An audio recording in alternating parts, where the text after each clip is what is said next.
Ok, ya hemos orado. Vamos a compartir la lección del día de hoy. Sí lo ven, ¿verdad? Sí, Sí. Programa 7, sí, sí, hermano. Muy bien. Ok, listo. Panorama bíblico del Antiguo Testamento, la lección de hoy es la número 8. No es una lección muy larga, la verdad, es una lección ligeramente corta. Ya depende de nosotros si queremos alargarlo o si lo hacemos simplemente. Hablamos lo justo y lo necesario. Sí, levantaste la mano. Eric, buenas noches. Disculpa, no me llamaste. Sí te puse presente. De repente no te llamé, pero sí te puse presente. Ah, ya, está bien, gracias. Ok, entonces, y nada, la lección de hoy es el exilio, prácticamente el exilio, todos los eventos que pasaron después de los reyes, ¿ok? Después de los reyes. ¿Qué eventos ocurren aquí? Bueno, más que todo un periodo de que fueron conquistados. ¿Se acuerdan que la semana pasada habíamos visto el tema de la división del reino, ¿no? El reino dividido y que habían habido diferentes reyes en dos reinos, ¿no? En el reino del norte había, que también se le llamaba Israel, estaban reyes que no estaban alineados ninguno con la voluntad de Dios, todos fueron malos, todos fueron malvados. Estos reyes de Israel, estos reyes en el reino del norte, en total fueron 20 reyes. Cada rey que sucedía al siguiente no necesariamente era de un linaje sanguíneo. Muchos de estos reyes eran proclamados reyes porque venía uno, lo mataba y entraba al poder. O sea, era más que todo un gobierno así muy bélico, ¿no? Entonces, yo gobernaba y mañana me mataba a alguien y mi asesino se convertía en un rey.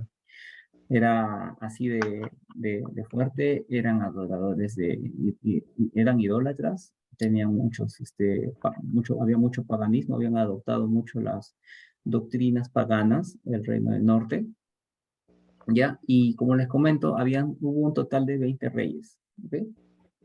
20 reyes. En el Reino del Sur, por otro lado, sí era un reinado, una monarquía sanguínea, lineal. O sea, el padre lo daba al hijo, el hijo lo daba al nieto, el nieto al bisnieto, así, desde David, ¿no? Se mantuvo el linaje de David, Salomón, Roboam y una línea de reyes hasta que ocurrió el tiempo del exilio. También hubieron 20 reyes.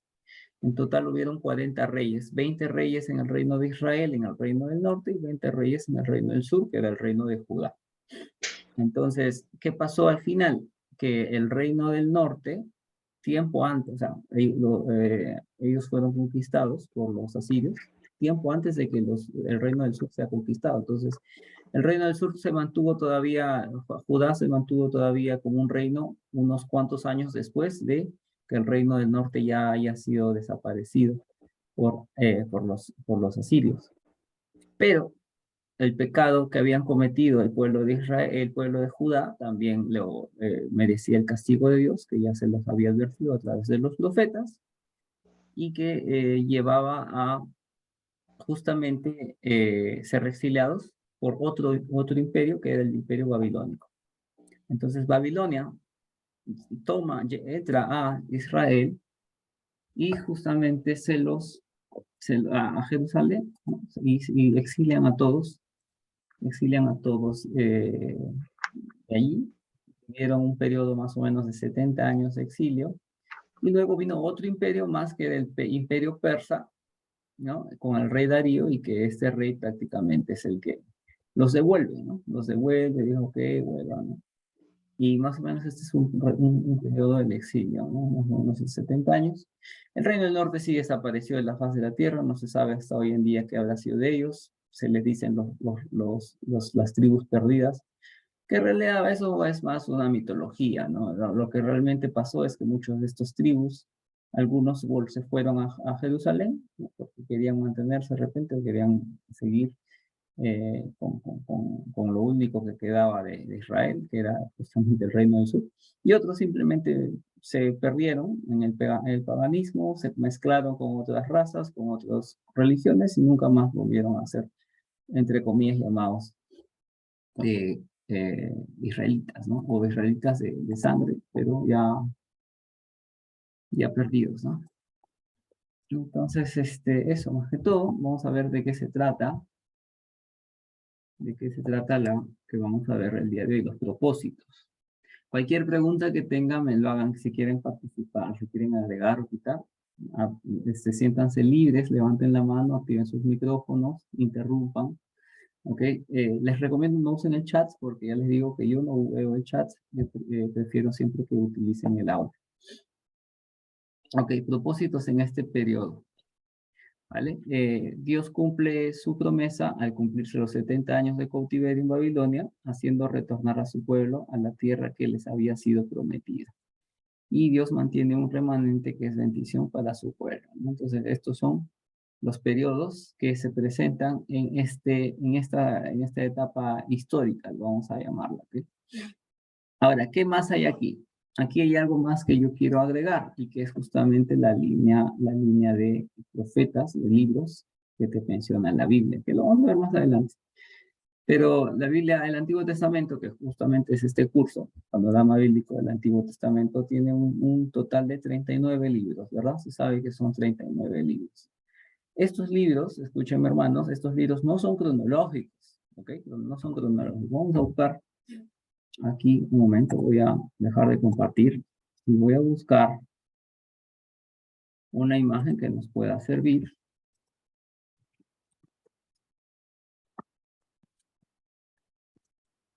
¿No? Que más o menos podamos utilizar de referencia.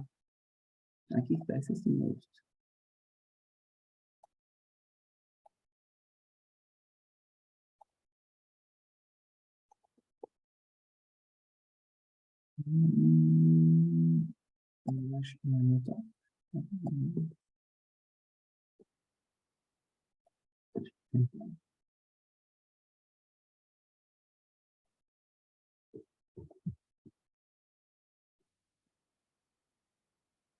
Ok, voy a compartir mi pantalla para que lo vean.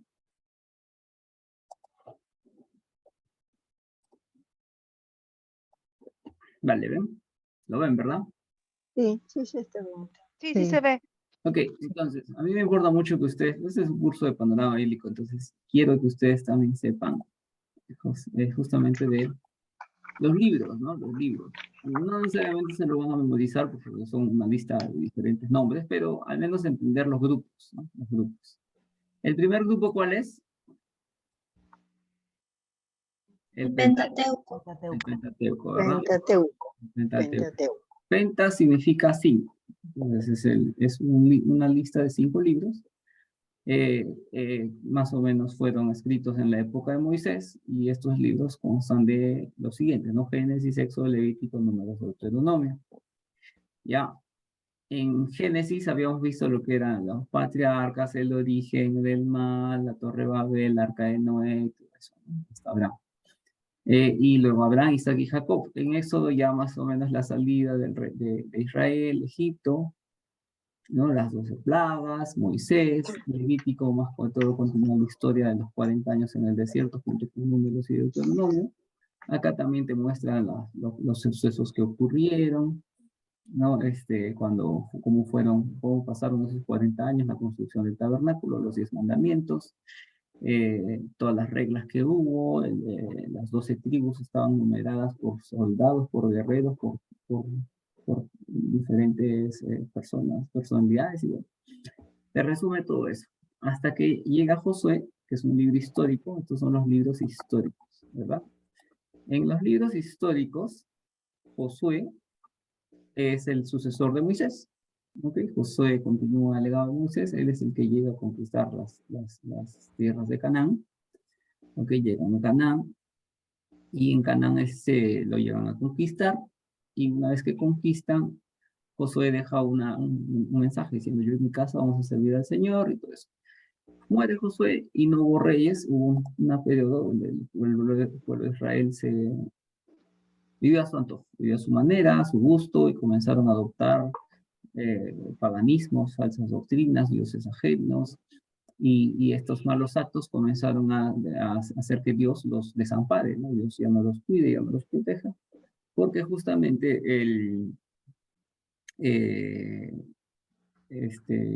estos pueblos, por su mal que habían hecho, ya Dios los castigó, ¿no? Prácticamente los desamparó, y vinieron otros pueblos vecinos, los filisteos, los amonitas, los amorreos y todos ellos, y comenzaron a hacerle guerras a Israel, y en esa época donde estaban siendo conquistados, venía un juez, o sea, se arrepentían, pedían a Dios, Dios mandaba un juez, y pues los liberaba, luchaba, los vencía a sus enemigos, había un tiempo de paz, luego nuevamente el pueblo de Israel se corrompía, y otra vez Dios los desamparaba, eran castigados, se arrepentían, Dios mandaba otro juez, y así fue un círculo vicioso donde cada vez estaba peor, cada vez estaban peor, y ellos pedían un rey, ¿no? Pedían un rey porque no querían que Dios sea el rey. Entonces, en esta época de los jueces ocurre una historia bonita, una historia romántica de Ruth, ¿no? Que era una mujer moabita, una mujer pagana, en otras palabras, y esta mujer se enamora de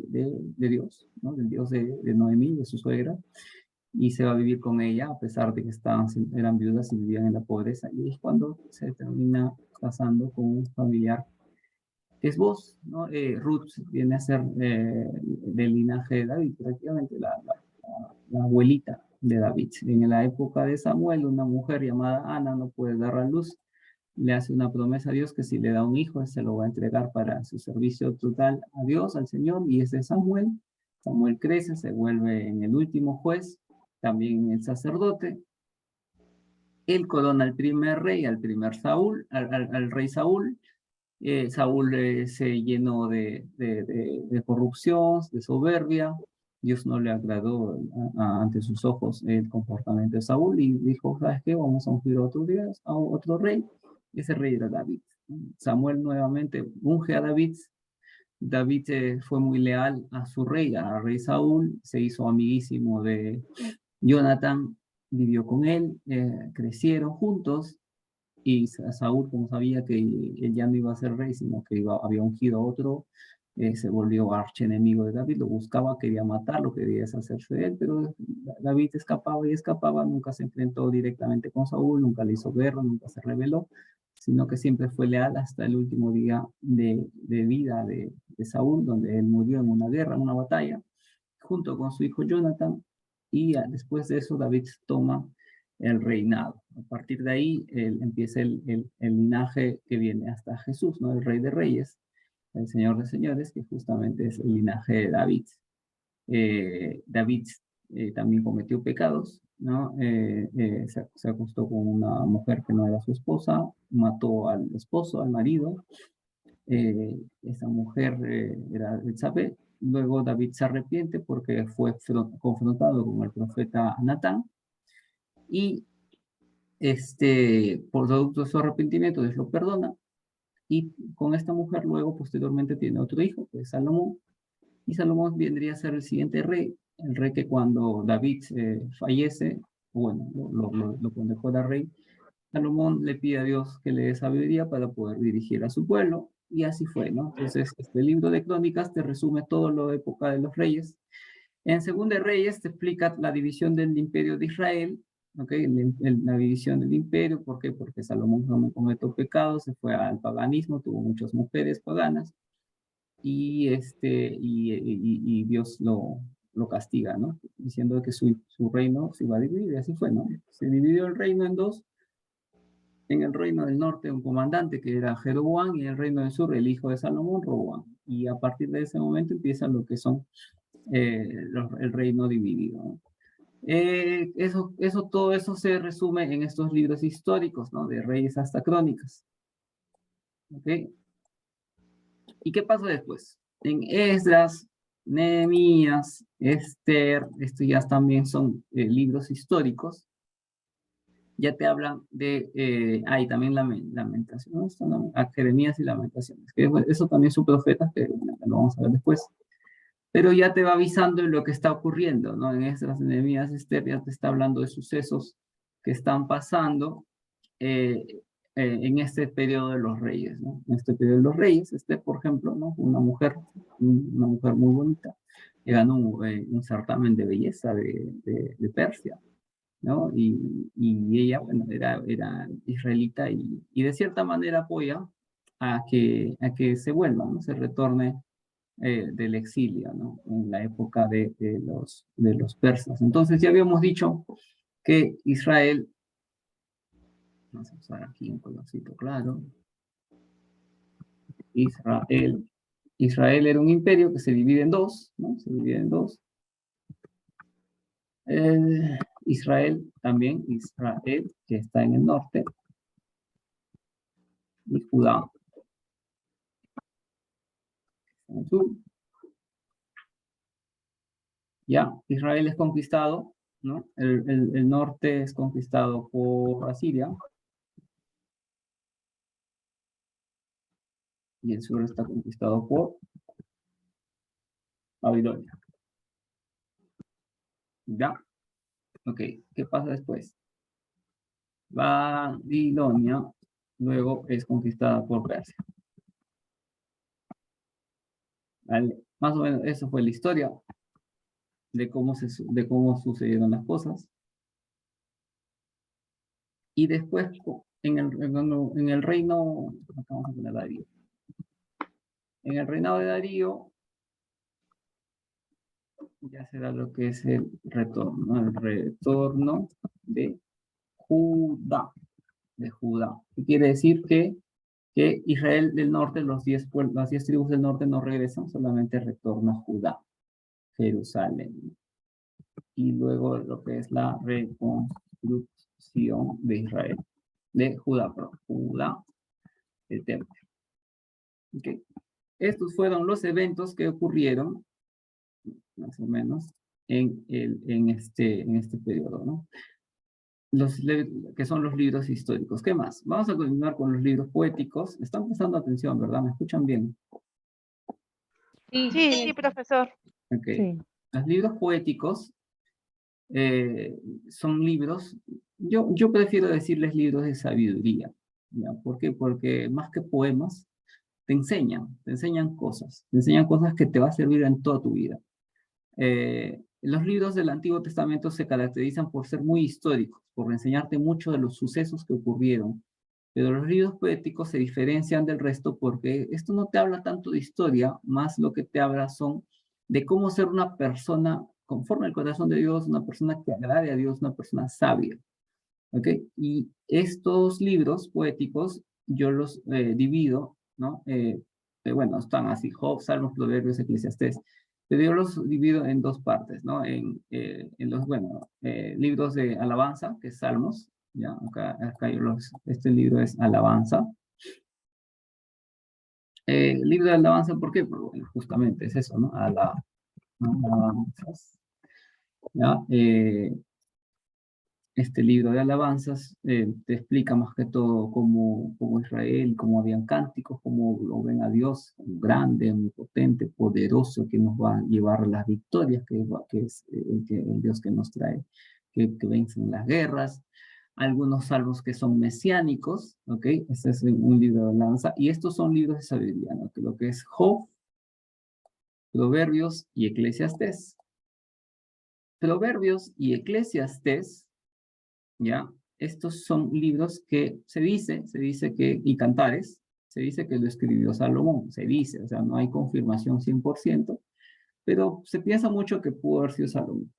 Yo personalmente creo que sí, ¿ya? Pero siempre hay posturas que dicen que no está seguro, entonces no podemos asegurar, entonces si no podemos asegurar, al menos se dice que fue Salomón. Entonces, Proverbios te explica cómo ser una buena persona. ¿Cómo ser una buena persona? Ahora, hay que dejar claro una cosa, nadie es bueno, ¿ya? Ante los ojos de Dios nadie es bueno, pero al menos si nos comparamos con el resto de los hombres, podemos ser buenos, ¿no? Ante los otros hombres podemos ser buenos, ante los ojos de Dios ninguno es bueno, ¿ya? Entonces, Proverbios te da consejos, y muy buenos consejos de cómo ser una persona sabia, de cómo ser una persona que tome buenas decisiones. ¿Ok? El tema es que mucha gente cree que porque tomas buenas decisiones te va a ir siempre bien en la vida, y eso no es así. Muchas veces no te va a ir bien. Muchas veces vas a tomar buenas decisiones, vas a comportarte de la mejor manera y te va a ir mal o no te va a ir como tú querías, ¿no? Entonces, no te va a dar, no te aseguran la prosperidad los proverbios, o sea, los consejos, pero sí, si las cumples, tienes más posibilidades de alcanzarla, ¿no? Entonces, si tú buscas algo, ¿no? Entonces, y te guías por el buen consejo, es más probable que lo consigas. Ahora, no te asegura que lo vas a conseguir, pero hay gran posibilidad. Pero ¿qué pasa si no lo consigues? Justamente ahí está el libro de Eclesiastés que te dice, oye, ¿sabes qué? Tampoco te sientas tan mal, que muchas de las cosas que hacemos es por vanidad, que muchas cosas de las cosas que hacemos no están tan alineadas con la voluntad de Dios. A Dios le importa más nuestro espíritu que nuestra prosperidad, en otras palabras, o conseguir esos anhelos, esos sueños, esos deseos personales que tú tienes. Todos nosotros tenemos sueños, deseos, anhelos personales, ¿ok? Pero no necesariamente todo se va a cumplir. Y muchos de nuestros anhelos, nuestros deseos, son para satisfacer a nuestra carne, a nuestro cuerpo, a nuestro sentir, a nuestra persona. Entonces, no todo se va a cumplir. Y Eclesiastés te dice, no, hay un tiempo para todo, hay tiempo para reír, para llorar, para divertirse, para alegrarse, para sonreír.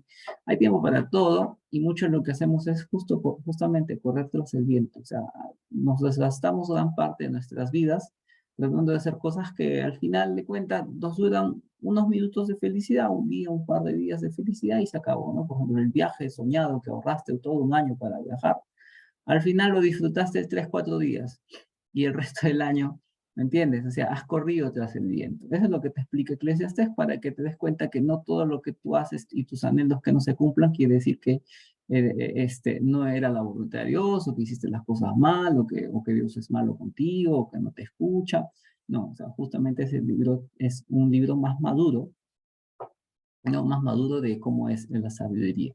El libro de Job, que también yo considero un libro de sabiduría y lo es justamente esas personas que hacen las cosas bien y les va mal directamente, ¿no? Entonces, justamente Job es una persona que ante los ojos de Dios era un hombre justo, un hombre perfecto, ante los ojos de los hombres, obviamente, comparándolo con los hombres era un hombre perfecto, no comparándolo con Dios. Y aún así le trajo enfermedad, miseria, se mueren los hijos, pierde todo, se enferma. Entonces, este hombre era un claro ejemplo de que hay personas que toman buenas decisiones, hacen bien las cosas, son hijos de Dios, son fieles, son firmes en la fe, en los caminos de Dios, en los preceptos de Dios, y les va re mal, o sea, no les va mal, les va re mal. Entonces, ahí está Job, ahí está Job. Mira qué le pasó a Job. Job nunca se rindió. ¿Y por qué? ¿Por qué les pasan las cosas malas a los hombres buenos? ¿Por qué? Porque no lo sabemos. O sea, al final Dios se revela, se presenta a Job y le dice, oye, tú quieres saber qué es lo que te pasa, yo te voy a responder. Así fue mi voluntad. O sea, tú, ¿dónde estabas cuando yo construí el mundo? ¿Dónde estabas cuando yo puse el mar, cuando yo puse los árboles, los animales? ¿Dónde estabas? Tú no tienes ni idea. Tú no tienes ni idea de mis conocimientos, de mi sabiduría. Si yo hago algo, yo sé por qué lo hago. ¿No? Es lo que dice Dios. O sea, tú no vas a comprender, no está en en nuestra capacidad humana. ¿Por qué pasan algunas cosas? Entonces no podemos altercar con Dios. Nuestra mente es muy microscópica, muy limitada para tratar de altercar con Dios y decir, ¿sabes qué? Yo te voy a ganar en un debate, Dios. O sea, nosotros no Este, podemos, ¿sí? perdón, Eric, que te interrumpa, pero no era porque los hijos también se habían portado mal, los No, hijos, sus no, no, primeros hijos. nada, nada, nada, nada. Y no tiene nada que ver los hijos. Estamos hablando de Job. Y que el diablo dijo, No, oye, por eso, Job, ¿qué pasó? pero los hijos no se portaron mal y por eso que el Señor, No, no, nada, nada, nada, hermanita, nada. Y sí, yo te tengo que decir que los hijos no tenían nada que ver. Esto fue una discusión entre Dios y Satanás, diciéndole, mira tu hijo Job, porque le das todo, él es así. Entonces, acá los hijos no tienen nada que ver. Acá, Eric, sí. Eric, creo que, bueno, en Job sí habla que sus hijos se portaban mal, pero eso no ha sido consecuencia de lo que le pasó a él, ¿no? Claro, o sea, Porque él oraba por sus hijos, oraba claro, porque claro. se portaban mal No, no, o sea, y como que cubría la con sus desgracia de oraciones sus Job, pecados. la desgracia de Job no tuvo nada que ver con los hijos, nada que ver. Si los hijos murieron, simplemente fue porque así fue la voluntad de Dios que permitió que fallezcan. Y al final Dios le devuelve 7 hijos más. Entonces, aquí, bueno, los hijos tampoco eran muy pecadores, simplemente tenían fiestas, comían, gozaban de la vida, ¿no? Y Job hacía holocaustos, sacrificios por los pecados de ellos, nada más. Es lo único que te indican, pero no quiere decir que Job fue castigado por el pecado de los hijos, ni se les ocurra, ni se les ocurra. Hay mucha gente que piensa en las maldiciones generacionales, y ese es otro tipo. Me gustaría hablar de eso, pero de repente lo hablemos en otro curso, porque no creo que nos alcance para el día de hoy. Pero las maldiciones generacionales, esto de cierta manera en algunas partes sí se aplican, pero en gran parte no. ¿Ok? Y en este caso no aplica. Entonces, el pecado de los padres, el hijo no los tiene que pagar, el pecado de los hijos, el padre tampoco debería pagarlos. Entonces, cada uno es responsable de sus actos, cada uno es responsable de sus decisiones y nada más. O sea, el pecado de tu papá, tú no tienes por qué pagarlo. Ahora, ¿qué tipo de pecado generacional sí se aplica? Por ejemplo, ¿no? Eh, los presidentes, las autoridades, ¿no? Digamos el caso de Venezuela, ¿no? Un ejemplo de Cuba. En su época, Hugo Chávez fue escogido por el pueblo, ¿no? Los venezolanos votaron por él, lo llevaron a la presidencia y esa mala decisión de estos hombres trajo consecuencias terribles para sus hijos y a sus nietos. La decisión de estos hombres hace 20 años, en el año 2000, fue la peor decisión de sus vidas que les trajo miseria a los hijos. Miseria. De tal manera que todos estos hijos tuvieron que exiliarse, salir de Venezuela a buscar una mejor oportunidad, porque ahí se morían de hambre. Entonces, esa es una maldición generacional, entre comillas, ¿no? Porque la pésima decisión de los padres generó hambruna y miseria a los hijos. Y cualquier otro país que haya tomado ese tipo de decisiones malísimas, ¿no? Entonces, ahí yo Sin podría... embargo, ¿Sí? sin embargo, Eric, el Señor dice, ¿no? Habla sobre la maldición hasta la tercera y cuarta generación. Sí, es bíblico. Sí, Dice, pero la hay maldición que de los verlo en su padres contexto, hasta la Juanita. tercera y cuarta generación. Hay ¿A que qué se verlo en su refiere? contexto, hay que verlo en su contexto. Todo es en su contexto y es que no estamos haciendo estudio de ese tema, de ese pasaje, pero eso de maldiciones generacionales tienes que Hablando de todo. compararlo con pasajes del Nuevo Testamento, ¿ya? ¿Y qué hay del jesuita que entraba al lugar santísimo y sus hijos estaban mal y por causa de ellos le vino la disciplina a él, al pueblo? Por mal. Que eso hemos estudiado hace 2 clases anteriores, ¿no? Claro, por mal padre, pero es que ese ya es otro tema, hermanita. Ya tendríamos que hacer un estudio exclusivamente de eso, ¿no? Que no lo vamos a hacer ahora porque no vamos a alcanzar el tiempo. Pero yo solamente Sí. te puedo resumir que Eric, yo todo estudio recuerdo, bíblico se hace comparando pasajes, no solamente leyendo un versículo, un pasaje chiquito y diciendo, eso quiere decir que hasta la cuarta generación me van a maldecir. No, hay que leer pasajes y compararlos con lo que dicen las cartas de Pablo, con lo que dice Jesucristo y ver si se aplica o no se aplica, si está vigente o ya no está vigente. Porque muchos de esos pasajes son en un contexto, ¿no? Por ejemplo, en el Antiguo Testamento decía que una mujer en menstruación estaba maldita y un hombre no podía tocarla. ¿Tú crees que eso se aplica hoy en día? No. Puedes verlo en su contexto. Entonces, vale, sigamos. Profetas mayores. Bueno, y todo eso, ¿no? Y Cantar de Cantares es un libro romántico que, bueno, que habla más o menos del amor de hombre y mujer, y la comparativa es Jesucristo con la iglesia. Profetas mayores, estos profetas mayores, hermanos y hermanas, estos profetas mayores no quiere decir que eran profetas más importantes, sino que eran profetas cuyos escritos eran más largos, ¿ok? Eran más largos. Quiere decir que el libro de Isaías, el libro de Jeremías, Ezequiel eran libros grandes. Entonces, como eran grandes, los colocaban como profetas mayores adelante. Y los profetas menores eran libros pequeños, de un capítulo, 2 capítulos, pocos capítulos, pequeñitos, cortitos, entonces le llaman profetas menores. Entonces, no quiere decir que uno era más importante que el otro, uno hacía más milagros, tenía más revelación, no, simplemente es tamaño. tamaño de los libros. Y por esa razón se ordenaron los libros de esa manera. Primero los profetas mayores, los libros gruesos, y luego los profetas menores, que eran los libros más pequeños. ¿Qué vamos a ver aquí? Isaías, ¿no? Que era un profeta mesiánico, te habla mucho de la venida de Cristo, bastante te avisa de la venida de Jesús. Jeremías y Lamentaciones, esto viene del mismo autor, Jeremías. Jeremías escribe estos dos libros. ¿Okay? Entonces, en este caso, Jeremías lo que habla es anunciar a Israel que van a ser no a Israel, a Judá, por sus pecados, que van a ser llevados al exilio, ¿no? Que va a venir un imperio que los va a conquistar, y no le hacen caso.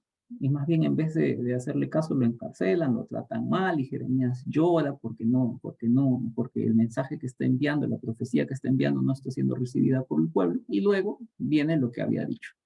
Viene un imperio, los conquistan, los masacran, y ahí es cuando el libro de Lamentaciones se lamenta, ¿no? Se lamenta por lo que ha ocurrido, por el exilio, ¿no? Ezequiel también es un libro que te habla de, por ejemplo, de los huesos secos, ¿no? Te hablan de muchas visiones que tiene, muchas profecías muy interesantes, y también más o menos es en la época de justamente el exilio y todo esto. Daniel igual, Daniel era un hombre, un profeta más que te cuenta su historia ya exiliado. Él era un hombre muy inteligente, muy sabio, y que vivía más o menos en la época de Nabucodonosor. También te habla de sus amigos, entre comillas, sus amigos, Sadrach, Mesach, Abednego, y cómo ellos también se enfrentaron a una cultura diferente a la de ellos, ¿no? Y no se vendieron a esa nueva cultura, no se fueron al paganismo, sino que mantuvieron su relación con Dios firme y estable, y ninguna tradición, o actividad pagana ellos imitaron. Igual estos libros ya no lo voy a resumir cada uno, pero bueno, aquí también te hablan de diferentes épocas. Estos profetas menores también estuvieron en diferentes épocas. Algunos estaban en Israel, otros estaban en Judá, y todos estos más o menos se dieron, ¿no? En la época de la división del reino de Israel. ¿Okay? La mayoría de estos pueblos, cuando el reino se divide, ya tanto el reino del norte como el reino del sur estaba corrompido por el paganismo, y Dios mandaba profetas para que la gente se arrepienta. Y estos eran los profetas, ¿no? Por ejemplo, Joel, los más conocidos, ¿no? Jonás, que tuvo que ir a predicar. Jonás era del reino del norte. Y Jonás, sabiendo la urgencia que era, lo importantísimo que era predicar, ¿no? en Israel, ¿no? Él estaba del reino del norte, a las tribus de Israel, que eran tribus paganas, que se habían paganizado. Dios le dice, no me prediques a Israel, vete a Nínive. Y él dice, ¿qué? ¿A Nínive? ¿A los enemigos? ¿A los asirios? A Nínive era la capital de los asirios. No era la capital, era un pueblo más. No estoy seguro de eso. La cosa es de que Jonás repudiaba a los asirios, porque eran los enemigos. Pero Dios decía, no, tú vas y predicas a Nínive. Pero yo quiero predicar en Israel, acá está la gente que se necesita, acá está mi pueblo, ¿no? Te vas a predicar a Nínive. Que no, me voy. Y mando una ballena y todo eso. Entonces, Dios ya tenía un plan, y cuando llega a Nínive todos se arrepienten, y Jonás se molesta. ¿Cómo es posible que has permitido? De ahí es un claro ejemplo de la elección, ¿no? Que Dios escoge quiénes van a ser salvos. Él escogió a los niñitos, cosa que nosotros no entendemos por qué, pero así fue la voluntad de Dios, así funciona su misericordia. Miqueas, Nahum, Habacuc, también un profeta que sufre mucho el exilio. Muchos de estos también vivieron el exilio, ¿no? Sofonías, Ageo, Zacarías, Malaquías. Y estos, mira, yo sinceramente no me los sé de memoria cada historia, pero hay que leerlos, son libros pequeños. Y cada uno tiene un suceso y todo eso. Después de la época de los profetas, ya hubo un periodo de silencio de 400 años. ¿Ok? 400 años hasta el último profeta, y el último profeta es Juan el Bautista. ¿Ok? Juan el Bautista vino para ya prácticamente anunciar la venida del Mesías. Juan Bautista, último profeta, pero hasta que llegue Juan el Bautista y Jesús, hubo un periodo de 400 años de silencio. ¿Qué pasó en estos 400 años? Bueno, hubieron también sucesos, ¿no? Por ejemplo, ahí hubo lo que era la guerra con Grecia, porque después de Persia vino Grecia, que conquistó, luego vino Roma, que conquistó a Grecia. Entonces Grecia hubo una batalla, una guerra entre Israel y Grecia, y que Israel no venció, y es la tan famosa Hanukkah, que justamente la celebran en la época muy cercana a Navidad. Muchas veces los israelitas y los cristianos, los judíos y los cristianos celebran en fechas muy cercanas, Navidad y el Hanukkah, que bueno, más que todo es una fiesta que para ellos los condecoran mucho, ¿no? Y en estos 400 años de silencio también ocurre lo que eran los escritos de los libros apócrifos, ¿no? Apócrifos, los libros que se agregaron después, la Iglesia Católica agregó a su Biblia, serán aquí, en este periodo de los 400 años, los libros de sabiduría, los libros de, bueno, no me los tengo de memoria todos, pero ya saben que hay más o menos 7 libros apócrifos, se escribieron más o menos en este periodo. Hasta que llegó Juan el Bautista, anunció la venida de Jesucristo y todo lo demás. Lo vamos a ver ya en Panorama Bíblico del Nuevo Testamento. Ok, más o menos este es un resumen de todos los libros del Antiguo Testamento. Estoy tratando de hacerlo rápido porque todavía no hemos visto las diapositivas, pero ahí ya tienen una idea. Si quieren ver a detalle cada profeta o cada libro, yo les recomiendo mucho todo esto. Yo les recomiendo mucho esta página de aquí. Ese cuadrito, ¿lo puedes mandar? ¿Sí? Este de aquí. Sí. No, claro, si yo se los envío, no tengo problema.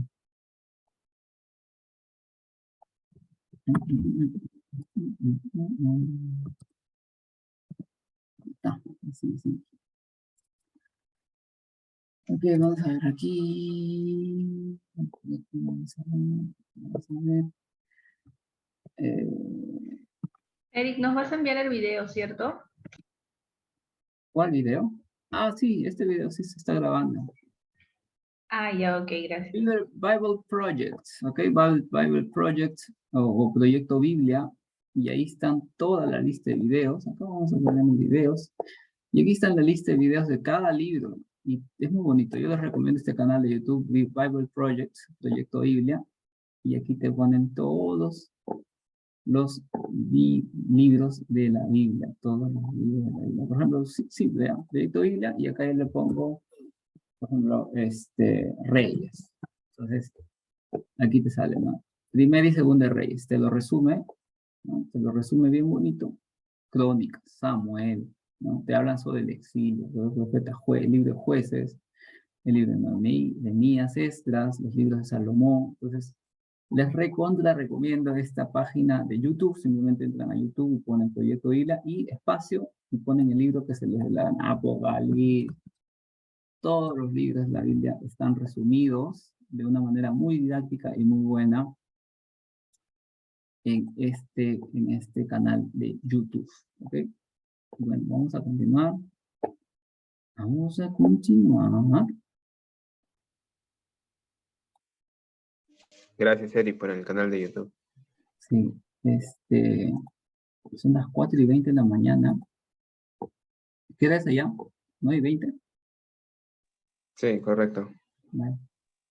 Sí, yo solo he dormido 2 horas, hermanitos, así que espero que tenga fuerzas, tenga un poco de ánimo para hacer lo más didáctico posible esta clase. Ok, propósitos en este periodo. Ya lo hemos leído. Bueno, aquí, por ejemplo, te ponen, ¿no? Una línea temporal, la línea temporal que ya estamos acostumbrados. La rebelión de los macabeos, aquí están los macabeos prácticamente ya después, ¿no? Mucho tiempo después por aquí, ¿no? Por ejemplo, Esther, Nehemías, Esdras, en la época de ya prácticamente de Darío, de los persas, y bueno, acá una lista de cosas, ¿no? La guerra de Peloponeso,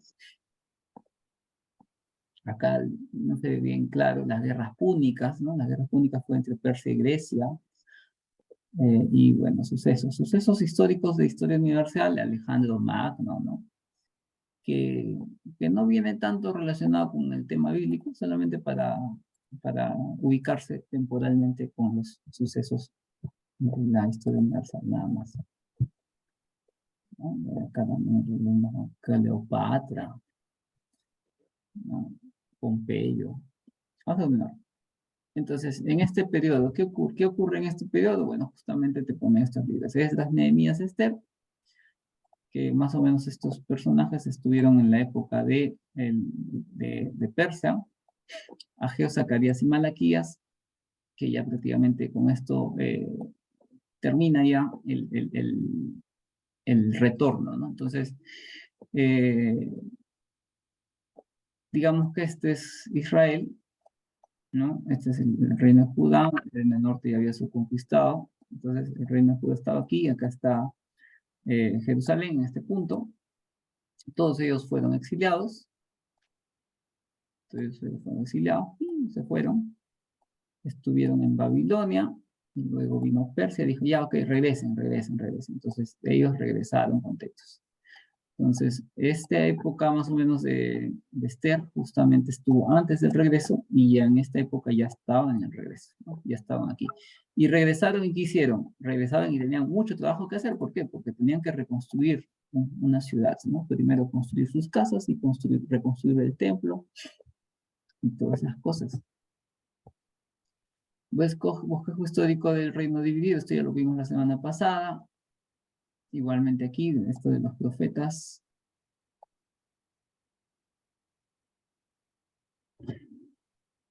Estas son más que todo para tener una idea, ¿no? A ver, lo voy a hacer zoom. ¿Lo ven?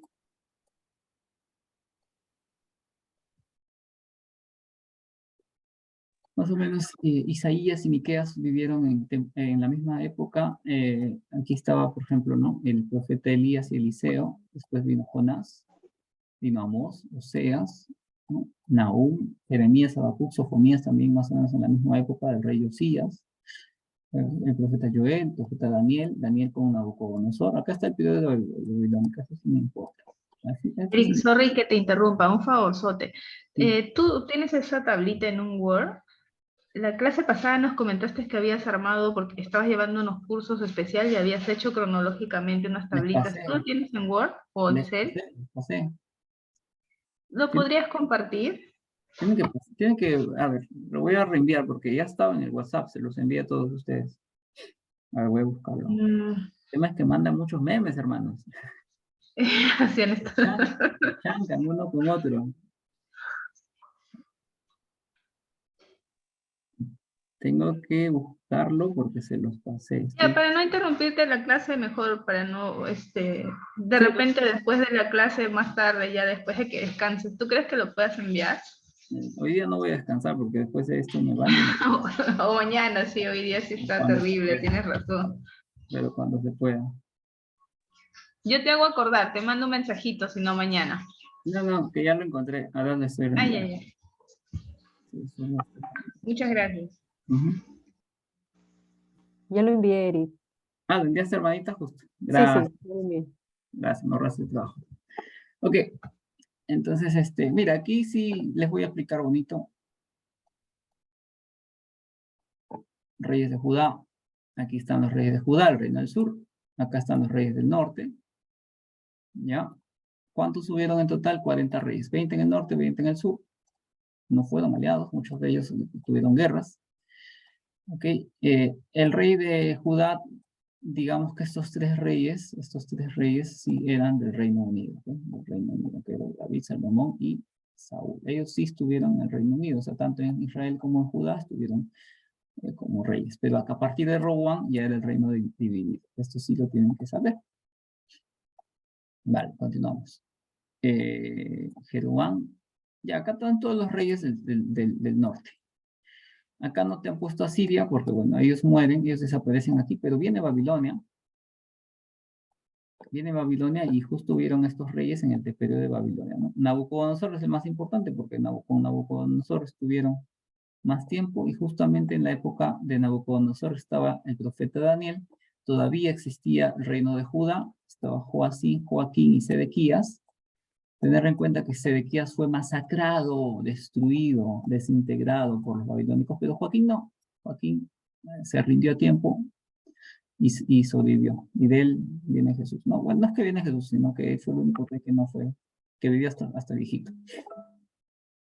Ezequías y Abdías en esta época también. Acá también está Jeremías que les decía arrepiéntanse, arrepiéntanse, arrepiéntanse. No se arrepentían hasta que llegó, ¿no? El reino de Babilonia los conquistó y ahí es cuando hace sus lamentaciones. Y está buena esta tablita, ¿no? Acá te ponen Isaías, Miqueas, ¿no? Sofonías, todos estos personajes bíblicos, cómo estuvieron. Después de Babilonia vino Persia, ¿no? Persia estuvieron en este tiempo. Después de Nabucodonosor vino Belsasar y luego vino Persia. Y en la época de Persia estuvo Ciro y Antajerjes, ¿no? Antajerjes estaba justamente en la época de Esther, que no lo han puesto aquí. Y Ciro estaba en la época de justamente Daniel, ¿no? Acá está Daniel, y Daniel estuvo vivo hasta la presencia de Ciro. Posteriormente de Antajerjes ocurrió lo que era el retorno, ¿no? Ya regresaron. Ya regresaron del exilio. Y acá, ¿no? Notas sobre los reyes, notas sobre los profetas.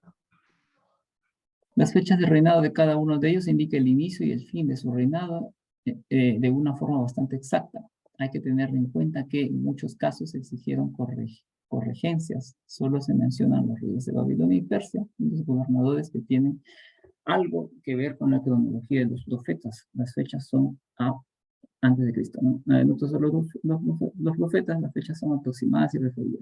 Buscas una nota al pie de la página. No tiene tanta información. Vamos a continuar. Cronología de los libros en la Biblia, eso también les puede servir. Si quieren, les paso el PDF también, hermanitos. No, yo no tengo ningún problema. Para que lo vean a detalle. Sí, Eric, por favor. Muchas gracias. Vale, les envío. Sí, gracias, muchas gracias, para poder entender mejor. Ok, ¿no? Entonces llega la tierra prometida, el reino dividido, el Reino Unido, con David, el reino dividido, y acá están más que todos los profetas que llegan, y hubo un tiempo de silencio de 400 años, ¿no? 400 años.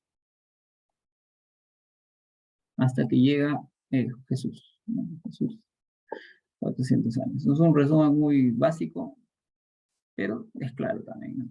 Acá te ponen los libros, ¿no? Éxodo, Levítico, Deuteronomio, Josué, Jueces, Ruth, Samuel y Reyes, Crónicas, y acá están todos los profetas, mayores y menores.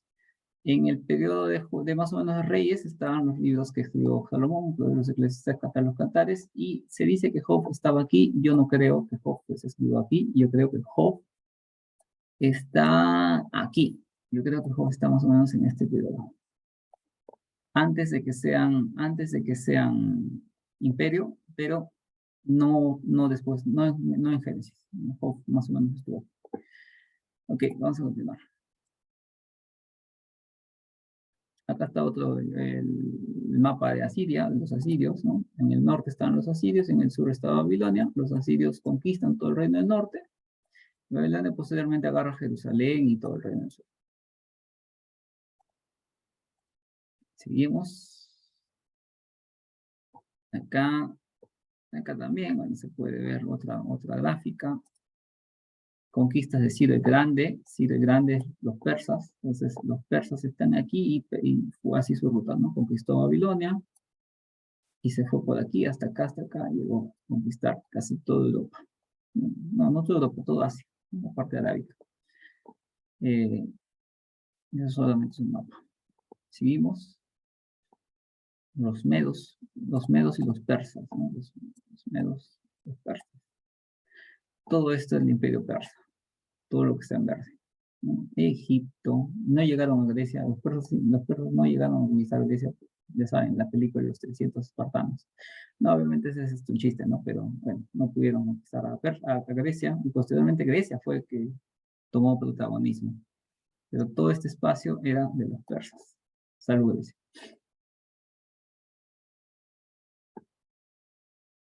Cronología del retorno. Ya esto sí está bueno para ver.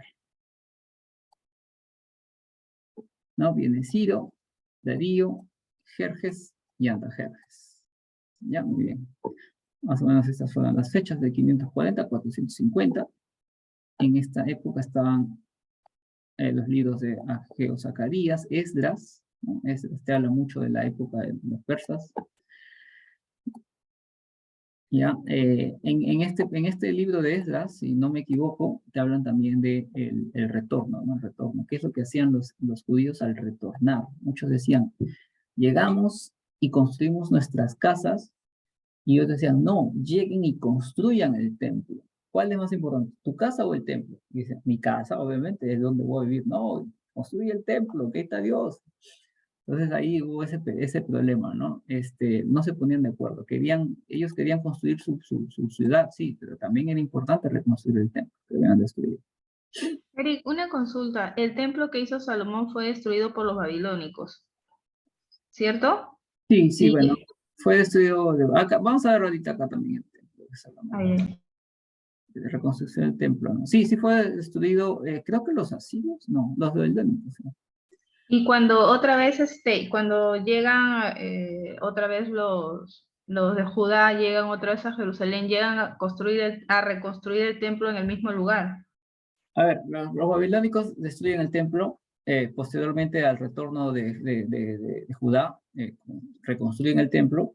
La segunda destrucción del templo fue en época de Roma, ¿no? Se reconstruye el templo y cuando Jesús estaba cuando Jesús estuvo en esa tierra, el templo estaba construido. Cuando Jesús muere, el velo del templo se raja y en el año 70 después de Cristo, pocos años después de su muerte y de su ascensión al cielo, ocurre la destrucción desoladora, que es justamente cuando el Imperio Romano destruye el templo. Y desde esa época hasta el día de hoy, el templo ya no existe, solamente queda el muro de los lamentos. Se va a reconstruir por tercera vez el templo y se dice que cuando eso ocurra ya estaremos cerca del fin.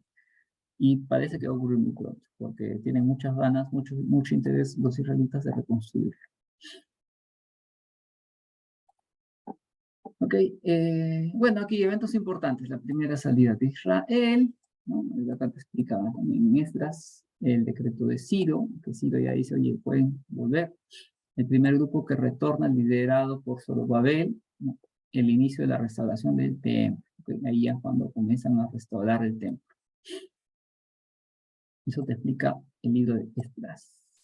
Primera salida de Israel. La oposición de restaurante. Ah, ya, entonces tienen que restaurar el templo, pero entonces dicen, no, no es tan urgente el templo, primero hay que hacer otras cosas, ¿no? Pero al final dicen, no, el templo es importante, el templo, es ahí la presencia de Dios. Entonces, ahí se lo explica Esdras. ¿Qué más hay? Bueno, acá tenemos un versículo de Esdras 6:20, porque los sacerdotes y los levitas se habían purificado a una, todos estaban limpios y sacrificaron la Pascua, y sacrificaron la Pascua por todos los hijos de la cautividad y por sus hermanos, los sacerdotes, y por sí mismos. Aquí otro gráfica más, cautiverio, un cautiverio de 70 años. Después hubo la reconstrucción del templo, un intervalo de 57 años, restauración del pueblo, 12 años, y reconstrucción de la muralla. El segundo retorno de Nehemías, y ahora sí, aquí volvieron a ser felices, un pueblito, entre comillas, libre. 400 años de silencio, pero bueno, ni tan libre, porque luego vinieron los griegos y los romanos. Y todo eso lo había predicho justamente en un sueño Daniel, ¿no? Daniel había visto que iba a venir varios imperios que iban a comenzar, primero el babilónico, después el persa, después el griego, después el romano. ¿Qué más? Entonces, aquí es cuando les digo, ¿no? Tenían que construir primero el templo, y luego, después de que habían construido el templo, por fin, construyeron así sus casitas, bonitos, y luego una muralla, ¿no? Una muralla para protegerlos de las batallas, de las que podían haber. Así fue como se hizo, ¿no? Los tres regresos del exilio. Fueron regresando por partes, tampoco es que dicen, ya mañana todos están en su casa, no, poco a poco, tienen que reconstruir una ciudad, o sea, tú no vas y te asientas a vivir en un lugar desolado, ¿no? Primero tienes que ir reconstruyéndolo poco a poco, y eso fue lo que pasó. Poco a poco se fueron reconstruyendo. Los persas se portaron muy bien con los pueblos de Israel, los judíos, porque les dejaron poco a poco volver. Y así fue como se dieron los sucesos. Eventos importantes, la segunda salida de Israel, Esdras se dirige hacia Jerusalén, oración de confesión de Esdras y la expulsión de las mujeres extranjeras, también se dio caso de purificación, ¿no? Comenzaron a sacar gente que no tenía que ir a corromper al pueblo. Purifiqué y publiqué ayuno allí junto al río Ahava para afligirlos delante de nuestro Dios, para solicitar de él camino derecho para nosotros y para nuestros niños y para nuestros bienes. Esto ya lo hemos visto, bueno, que es justamente la restauración del templo. Eventos importantes. La tercera salida de Israel, oración de Nehemías sobre Jerusalén. Artajerjes envía a Nehemías a Jerusalén. Nehemías anima al pueblo a reedificar los muros. Reparto el trabajo de reedificación. Abolición de la usura, también le explica el libro de Nehemías, complot contra Nehemías, dedicación del muro y reformas de Nehemías. Entonces, ya en la tercera Nehemías se da la reconstrucción de la muralla. No temáis delante de ellos, acordaos del Señor grande y temible, y pelead por vuestros hermanos, por vuestros hijos y por vuestras hijas, por vuestras mujeres y por vuestras casas. Nehemías 4:14. Lo mismo dibujo, solamente enfocándose en lo que dicen Nehemías. Eventos importantes, los 400 años de silencio, la historia de los macabeos. La soberanía persa continuó después de los días de Nehemías hasta que el imperio persa es derrotado por Alejandro Magno en 330 años antes de Cristo. Entonces, Alejandro Magno se volvió en el nuevo conquistador de todo el mundo, y luego estuvo un tiempo, Alejandro Magno ya sabes que murió jovencito, a los 33 años, 30 años, pero jovencito, se dividió todo su imperio. Posteriormente vino, si no me equivoco, Grecia y Roma. Que creo que más, Alejandro Magno no era Grecia, él era Macedonia, pero creo que estaba había conquistado Macedonia. Ahí está, Greco-Macedonia, ¿no? La supremacía greco-macedónica del 330 a 167 a.C., después de la muerte de Alejandro Magno, sus vastos territorios fueron divididos entre 4 de sus generales en los reinos de Egipto, Siria Menor y Grecia. La dominación egipcia en el año 320 a.C. asume el poder Ptolomeo I, el yugo sirio 320 a.C. cae bajo los Seleucidas, la liberación lograda por los macabeos en el año 167 a.C., la intervención del Imperio Romano en el 63. Entonces, 63 años antes de Cristo, nomás los romanos ya habían conquistado Israel. Y le habían cambiado de nombre, ahora se llamaba Palestina, para que se acuerden. Palestina era el nombre de Israel. El imperio de Alejandro Magno solamente es una fotografía, ¿no? Todo lo que había conquistado Alejandro Magno a su corta edad, que era gran parte de Asia y Arabia. Reflexión: Dios está presto a escuchar todo aquel que se humilla ante él. Vemos que Esdras, Nehemías y Esther, una actitud de humilde frente a Dios, son conscientes que se encuentran en una situación contraria, producto de circunstancias ajenas a ellos, pero que igualmente los involucra, buscan la dirección de Dios, pues saben que Dios es misericordioso y oirá su clamor si lo hacen sinceramente, reconociendo que están bajo su voluntad. Entonces, eso fue, ¿no? O sea, los persas conquistan a los babilónicos, bueno, desaparecen del mapa. Daniel seguía vivo en la época de los persas.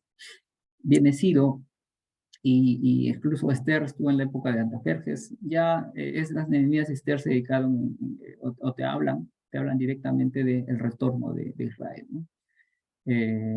Y como cada uno puso su granito de arena en esta historia, ¿no? Esther era una mujer que de cierta manera fue muy bella, fue escogida para ser esposa del rey, y de cierta manera convence, ¿no? De que el pueblo de Israel retorna. Además de esto, el clamor que hacen a Dios no es por ellos, sino por su pueblo. Piden perdón por sus propios pecados y por los de su pueblo, clamando por dirección, misericordia y protección. Debemos mantenernos fieles a Dios, dejando todo aquello que nos aleja de él, ¿no? En la historia de Esdras podemos ver que el pueblo judío había emparentado con los pueblos vecinos que eran idólatras y arrastraban al pueblo a olvidarse de Dios. Esdras habla con el pueblo y acuerdan la expulsión de todas estas personas que los habían tropezado. Entonces, algo muy bonito, hermanos, para reflexionar también, es que después de esta destrucción, porque o sea, el pueblo de Israel del norte había desaparecido, los judíos se habían dado cuenta de que sus malos actos le habían traído un problema terrible, ¿no? Que era ser devastados, devastados. O sea, de lo que eran un reino terminaron siendo esclavos. Hay muchos salmos que hablan cómo sufren, ¿no? Dan alabanzas y clamor a Dios por el sufrimiento que están viviendo, por la destrucción que están recibiendo, como incluso los niños eran lanzados en catapultas hacia los muros, eran destruidos prácticamente. Entonces, ese dolor que ellos sintieron, ese llanto, ese clamor, fue escuchado por Dios y los permitió volver, pero esa vez que volvieron, ya tenían ya claro, ya habían reconocido su error y nunca más quisieron volver a corromperse. Entonces, desde esa época, prácticamente hasta ahora, Israel sigue unido, ¿no? Nos damos cuenta cómo Israel hasta el día de hoy sigue siendo una nación, ¿no? Cosa que antes no, antes se sustituía con cualquier dios, ahora no, ahora son muy, muy severos con su creencia, con su religión, con su forma de vida, con su doctrina. Obviamente hoy día ya se han liberado mucho, ¿no? Su mentalidad ya es muy abierta ya también, pero al menos como nación sigue unida, ¿no? Y justamente fue por este tema, ¿no? Desde que regresaron, dijeron, no, vamos a hacer un pueblo juntos, vamos a estar juntos siempre, ¿no? Y Israel es un claro ejemplo de que Dios existe, ¿no? Que el pueblo de Dios, entre comillas, ¿no? Porque ya se perturbó mucho, se corrompió mucho. Ahora el pueblo de Dios es la iglesia de Cristo. Pero como nación sigue hasta el día de hoy, ¿no? Sigue vigente hasta el día de hoy. No desapareció. Y es un pueblo pequeño. Israel tiene 10 millones de habitantes y tiene tecnología de punta, de punta. Un ejército de primer nivel, fuerzas armadas con la tecnología más desarrollada y muchas empresas, los dueños con israelitas. Entonces, es increíble cómo Dios de cierta manera bendijo a este pueblo hasta el día de hoy. A pesar de que hoy en día no estén ante la sombra de Cristo, pero bueno, así está la bendición. Debemos mantener fieles a Dios, dejando todo aquello que nos aleje de Nehemías, al ver los actos de usura, quebrantamiento del día de reposo y mezcla de naciones vecinas, también llama a reflexión al pueblo judío y los obliga a consagrarse a Dios, ¿no? Nehemías también se encargó de que el pueblo también tome buenas decisiones. ¿Cómo está tu relación con Dios? Tu corazón tiene un vivo celo por ser hallado santo delante de Dios. Esas son preguntas para ustedes de reflexión. ¿Ok? Y vamos a dejarlo eso ya ahí por el día de hoy. No sé qué hora es allá. Creo que son cuarto para las 10. ¿No? ¿Cuarto para las 10? ¿No? Sí, Sí. un cuarto para las 10. Vale. Hoy día acabamos un poco... No, casi no, un poco temprano. Porque también el tema era más corto. Lo podemos hablar, pero ahí está bien. Ya vamos a continuar con el siguiente curso. Los que gusten, los que quieran inscribirse. El siguiente curso es Panorama Bíblico del Nuevo Testamento. ¿Ya? La semana que viene no hay lección, porque como adelantamos el 28 de julio, la semana que viene no nos reunimos. Pero de acá 2 semanas probablemente ya se está abriendo el nuevo grupo de Nuevo Testamento para los que quieran, ¿no? Bueno, eso es todo, hermanos. Gracias por su fidelidad, gracias por estar conectados todas estas 8 semanas. Y espero volverlos a ver. Y eso es todo. Vamos a orar para terminar el día de hoy. ¿Okay? Señor Dios Todopoderoso, muchas gracias por permitirnos estar aquí presentes el día de hoy, porque nos has mantenido firmes juntos estas 8 semanas, siguiendo esta línea, Padre, del panorama del Antiguo Testamento y la historia de los sucesos que ocurrieron y de los libros que fueron escritos en esta época, Señor, antes de Jesús. Gracias por ese tiempo que haya sido edificante para nuestras vidas, que esto también no nos conformemos con lo que hemos aprendido, sino que queramos profundizar y comenzar a leer todos los libros, Señor, del Antiguo Testamento, desde Génesis hasta los libros históricos, poéticos, los libros de profetas menores, mayores, Señor, todo. Tener esa curiosidad de aprender y sacar siempre provecho y algo edificante para nosotros, compararnos con los sucesos, con Israel, con el pueblo, con tu pueblo, Señor, los errores que cometieron, que se pueden comparar con muchos de nuestros errores también para darnos cuenta que necesitamos de ti, que necesitamos de tu perdón, porque tú estás dispuesto, eres grande en misericordia, estás dispuesto a perdonarnos, a volver a empezar cada vez que cargamos. Guárdanos, Señor, cuida de nosotros, gracias por el tiempo, Cuida, en el nombre de Jesús. cuida, Cuida cada vida que está aquí presente, cada corazón. Tú conoces sus anhelos, sus deseos, sus sueños y su deseo de seguir edificándose, creciendo espiritualmente. Gracias por todo esto en el nombre de Jesús. Amén. Amén. Amén. Ok, Gracias. hermanos, hermanas, Dios los bendiga y si la voluntad de Dios nos volvemos a ver pronto. Cuídese, Hermano, hermanito. gracias, profesor. Gracias a todos. Gracias. Gracias, Eric. Hasta luego. Bendiciones. Profesor. Bendiciones. Bendiciones. Hasta luego. Saludos, Cuídese. hermanos. Cuídese, hermano.